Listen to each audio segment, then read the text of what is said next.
Hari ini, kita akan melakukan perjalanan ke tempat tersuci dalam agama Kristen, yaitu jantung kota Yerusalem. Di sini, kita akan menjelajahi lokasi di mana, menurut para arkeolog, penyaliban Yesus terjadi. Ini adalah situs yang sangat penting bagi iman kita. Selama berabad-abad, tempat penyaliban telah ditandai oleh gereja Sepulchre yang suci.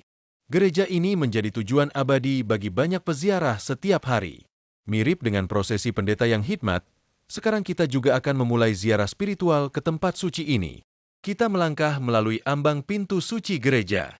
Tempat penyaliban dapat diakses dengan menaiki tangga batu curam di sebelah kanan. Lihatlah anak tangga ini.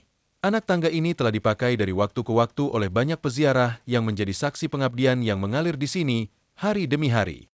Dari sudut pandang yang tinggi ini, kita menatap batu urapan. Di sini, orang-orang dari seluruh penjuru dunia datang untuk mencari berkat dan merasakan telapak tangan yang menjangkau untuk menyentuh batu urupan. Kita melihat gambar yang mencerminkan pengorbanan Kristus, di mana Ishak menjadi simbol Yesus. Sama seperti iman Abraham yang tak tergoyahkan yang menyebabkan pengorbanan pengganti dengan seekor domba jantan untuk menggantikan putranya, Ishak, Yesus dengan rela mengambil tempatnya di kayu salib. Ini adalah pengingat yang kuat tentang kasih Tuhan yang tak terhingga. Jangan letakkan tangan pada anak laki-laki itu atau lakukan apapun padanya. Perjalanan kita berlanjut ke mosaik berikutnya, di mana kita tersentuh oleh penderitaan mendalam yang dialami oleh para saksi penyaliban Yesus, yang digambarkan oleh tokoh-tokoh Rasul Yohanes, Maria Magdalena, Maria istri Klope, dan Salomo. Di atas altar di mosaik berikutnya, kita dihadapkan pada penggambaran mengerikan tentang Yesus yang dipaku secara brutal di kayu salib. Ini adalah perhentian ke-11 yang memperingati pengorbanan terakhirnya. Di hadapannya, ibunya menanggung beban kesedihan yang dalam. Di latar belakang, semak berdiri, namun tidak ada domba jantan yang terperangkap di dalamnya.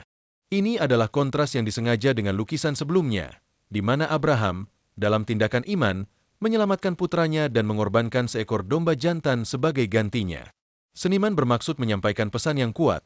Dalam kepercayaan Kristen, Yesus dilambangkan sebagai domba jantan yang dikorbankan untuk seluruh umat manusia, dengan rela mempersembahkan dirinya demi keselamatan semua orang. Saat kita mengarahkan pandangan ke bawah, kita menjumpai altar seorang pemaku sumbangan dari tanah Tuscany, Adipati Ferdinando de' Medici.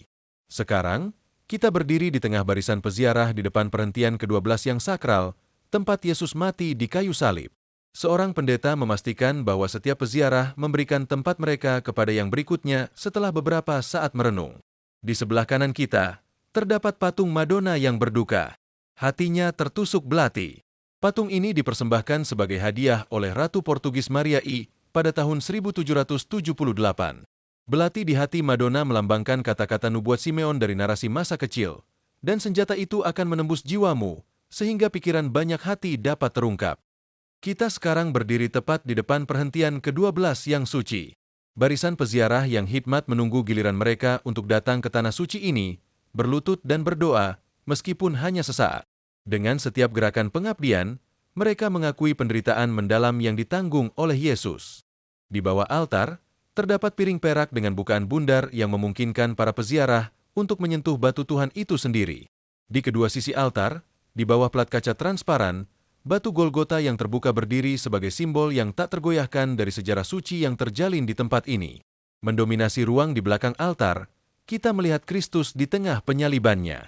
Di sampingnya berdiri ibunya dan murid yang dikasihi. Sosok-sosok itu dihiasi dengan gaya oriental. Seluruhnya berpakaian perak, dengan hanya daging mereka yang terbuka dicat dengan warna-warna cerah. Mari kita lihat lebih dekat pada batu Golgota. Jika Anda melihat lebih dekat, Anda dapat melihat retakan yang jelas mengalir melalui batu. Retakan ini disebutkan sejauh 350 m oleh Uskup Suci Suril dari Yerusalem.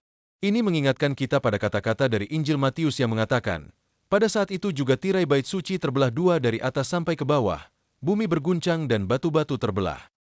Bukankah